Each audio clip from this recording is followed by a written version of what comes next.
If you have an interest in horses and love learning more about horses, the horse industry, teaching, or even managing your own horse business, then you're in the right place. We would love you to join us on our mission, which is to improve the lives of horses around the world through the education of riders, handlers, and trainers. So get comfortable, listen in, and enjoy. This has been another episode sponsored by Online Horse College. If you haven't had a look at the wide variety of equine-specific accredited courses, then go to onlinehorsecollege.com and I'll see you over there. Today on Horse Chats, we've got Sophie Barrington back. She's a regular guest and is sponsored by Archer Creative. So if you'd like your horse business to have an appealing, easy-to-navigate website, then talk to Sophie Barrington. You can go to horsechats.com, search for Sophie, search for Barrington, or search for Archer Creative, or just listen to this podcast and we'll give you her contact details at the end. Now, Sophie, how are you today? I'm fantastic. Thank you, Glenys. How are you? Fantastic now that I'm talking to you, and I know that you've got a new subject that I'd like to listen about. We're going to talk about an introduction to omnichannel marketing. So tell us about omnichannel. What is it? How did the name become about, and how we can use it in our marketing for our horse business to get more business, get more customers, and keep our horses happy and well fed? So omnichannel marketing is perhaps the marketing buzzword of 2019. But before we get caught up in the jargon, I'm going to break down what omnichannel marketing actually means. Mm-hmm. So the first part of the word omni is defined as combining forms. It comes from the Latin word omnis, which stands for all or universally. The second part of the word channel refers to the various ways in which consumers interact with companies.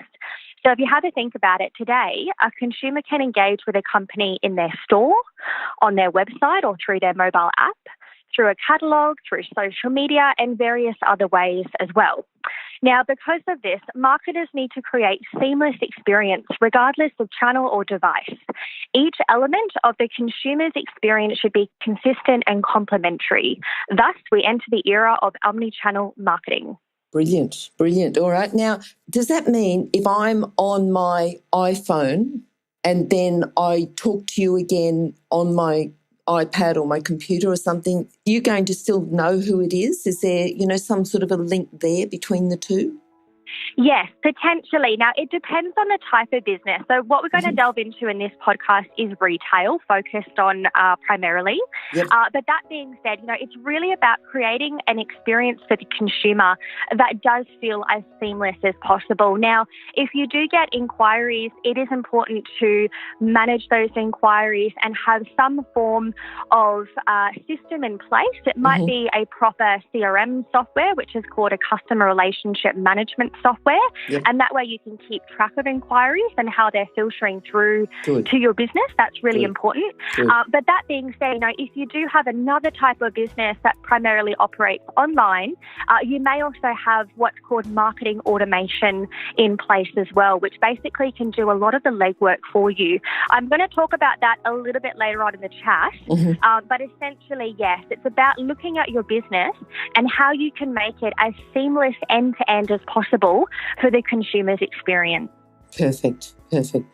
Now, thinking about horse businesses, because that's what we're all about, and whether people have got their own horse business where they employ people or they're self-employed, or, even if they just want to communicate better, even within their club or something, I'm sure it's still going to be relevant. But tell us what specific type of horse business we can talk that can consider omnichannel. Is it all of them or just certain ones? Well, in short, omnichannel marketing is important for every horse business, but none more so than equine retailers. So for the purpose of this podcast, I am going to focus on the retail sector. Okay. Now, that said, the equine retailers, I believe, will be the most successful are those who have embraced e-commerce in addition to their brick and mortar store. So they're not just limited by their physical location, they can also operate really strongly through an online website which enables them to sell beyond just their physical premises. So using omnichannel marketing, these retailers are also in a really strong position to create a seamless experience and delight their customers wherever they are. I'm just thinking, about a few prominent retailers in the horse industry, particularly where we are, and they're the ones that their ads seem to pop up. They might send me an email, or they seem to be everywhere. And I suppose that's what omnichannel marketing's about, isn't it? That they are everywhere. It's not just, I want to go shopping there. It's everywhere.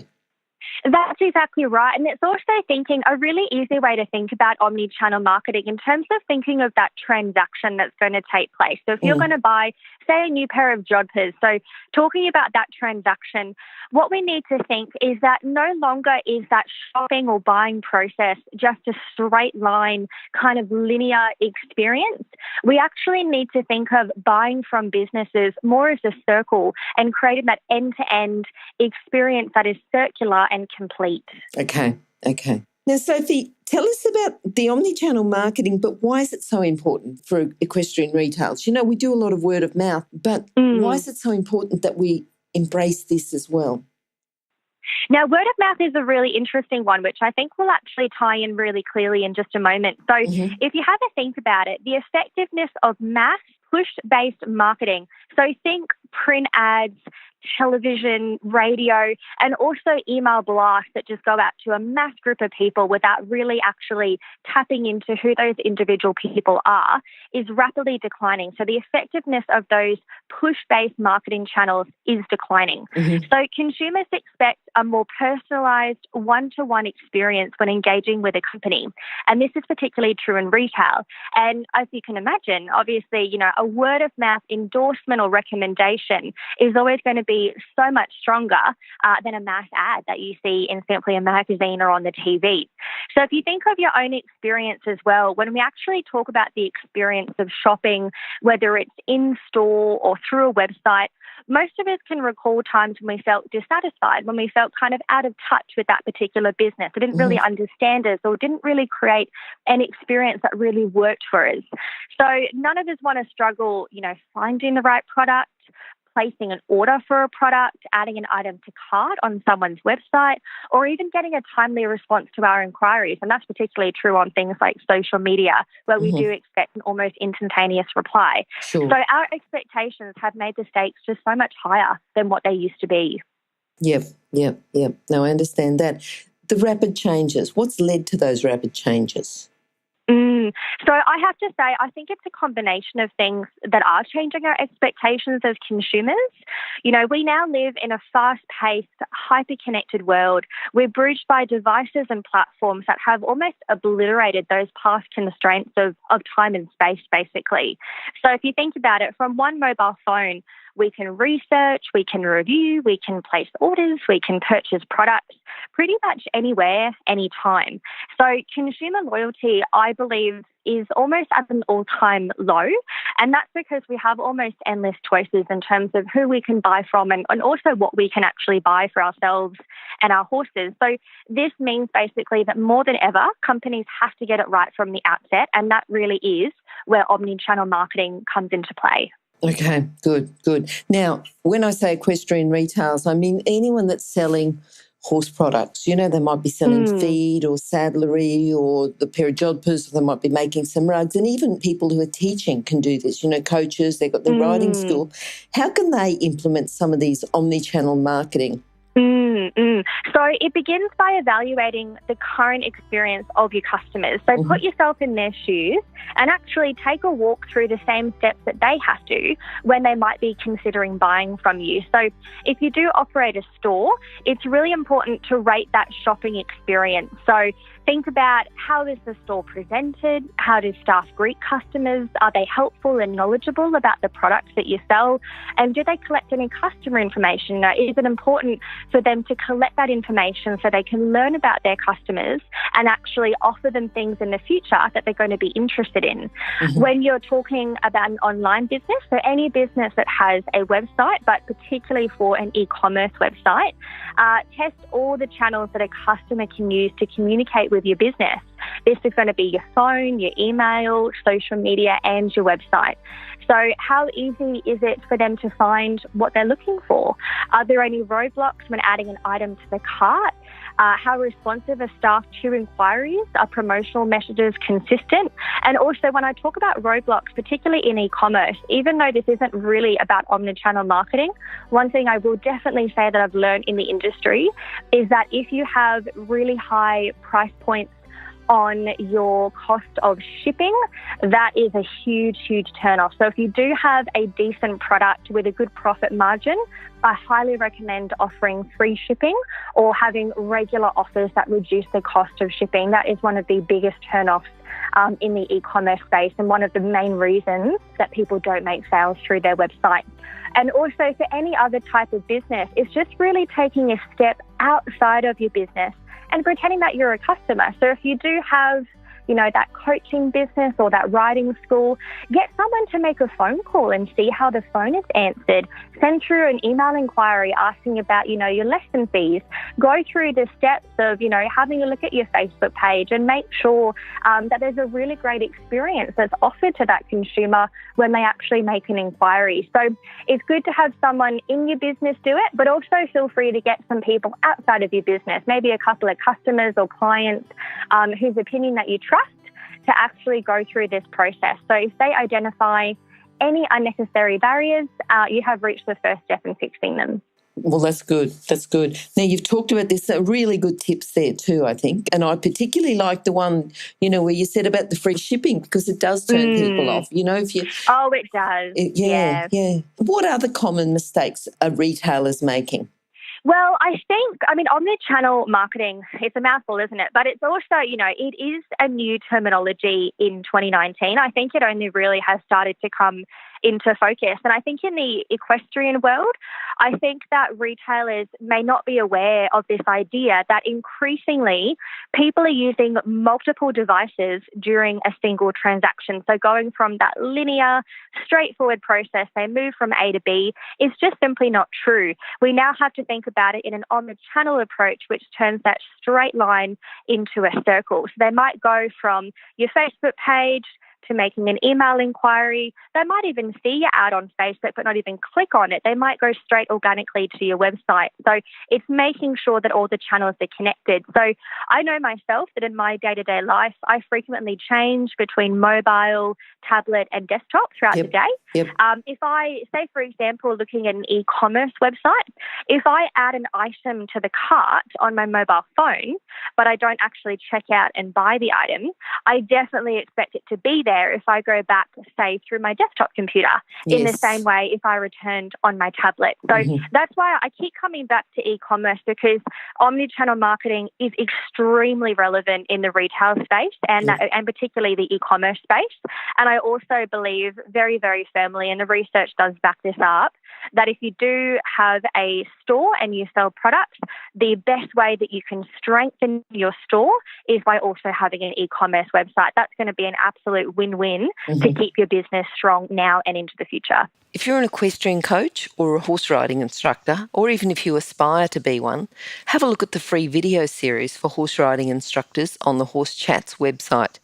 Go there now, have a look, horsechats.com. Okay, well, that's good. And what about technology? We always worry about technologies, but technology's tactic. What should the equestrian retailers or the equine retailers be doing and using? So those equine retailers interested in e-commerce, definitely a robust e-commerce website is absolutely essential. So at my business, Archer Creative, we recommend WordPress, which integrates with their own e-commerce system called WooCommerce. That being said, though, we're also very confident in Shopify. So a really solid alternative to WordPress that we would recommend is Shopify. So they would be the two leading e-commerce platforms that we would recommend that people start to have a look into. That being said, when you do have an e-commerce website, you can also use what's called marketing automation and also CRM software. So I touched on these a little bit earlier. So when I say marketing automation, I'm essentially talking about creating emails. But the wonderful thing about automation is that they are actually created once and then can be sent automatically in a particular order and over a particular period of time time that you set without you having to actually manage and manually send out emails to your customers. So it becomes an automated series of emails that you can send out. Mm-hmm. And customer relationship management, or CRM software, which is often shortened to, basically is software. You can get free CRM tools, which are still quite good, that basically allow you to manage and keep track of your customers and their information. But you can also get quite advanced software, which will cost you a bit of money, usually on a monthly basis. But basically, a lot of those software that you pay for actually enable you to do a lot of your marketing activities through them. So you can actually create your emails and run different types of email campaigns through that software. And they do become really an end-to-end tool where everything kind of comes together for your marketing. So they can be really helpful. So with these two items in place, basically marketing automation and CRM, an e-commerce retailer can create personalized one-to-one messages with their customers at every stage of the buying process. So what I could give as an example here is, say, a customer who's added an item to cart but hasn't yet actually bought the product. What you can do is you can set up emails that actually email that person directly. You can personalize it with their first name, which is also shown to be extremely effective when it comes to open rates. Yep. Actually prompting that person to check out and buy out of the cart. You might offer them, say, for example, a limited time 10% off offer that will go out to that person. Now, what you can also do on the flip side to that is you can also engage people who have actually bought from the cart. So say, for example, someone bought that beautiful pair of jodhpurs in the last 24 hours. You might actually have an email that goes out to that person that then prompts them to buy a beautiful dressage top that actually matches with those jodhpurs to create a cohesive, beautiful look for the show ring. Yes. And these are actually messages that you can create once and have them go out automatically. I mean, how amazing is that? I mean, horse people are so time poor to begin with, to actually, spend the time and do that work in the beginning, but then actually have those processes working for you without you even having to go back and touch them. I mean, certainly you can go back and make improvements over time, but you can actually create basically these single messages, and you can essentially set and forget, which obviously is one of the most beautiful ways of doing marketing. So with the right technology in place, what actually is shown is that these messages are really effective at driving engagement, at driving loyalty and sales, but in a way that actually makes the customer feel spoken to. So creating that more personalised experience, using their name, referencing products they've actually recently bought. I mean, that just turns a mass blanket email into something that really truly is one-to-one. Yeah. Yeah. Oh, that's really good. That's really good. And I like the way you bring in, what we need is the marketing automation and the CRM, but you're talking about free tools. So I'm sure we're going to give Sophie's contact details in a minute. And if you want to contact her about those free tools, I'm sure she'd be happy to answer your questions there. Mm-hmm. Now, all of this, of course, costs money and it's risky. So it's like, retailers might be saying, oh, should I risk the money? But it's almost like, what are they going to risk if they don't implement omnichannel marketing? Well, they really risk falling behind, unfortunately. So that means losing customers and ultimately losing business. And one of the most important lessons in business is staying in business. So equine retailers who want to be successful, they really need to start thinking about embracing omnichannel marketing. And also, even before that step, is also thinking, if you only have that brick and mortar store, is there a way that you can actually get online and create a website that can also start to serve customers further afield? Okay. All right. Now, of course, we've talked about what they've risked if they don't implement it, but what do they gain if they do implement it?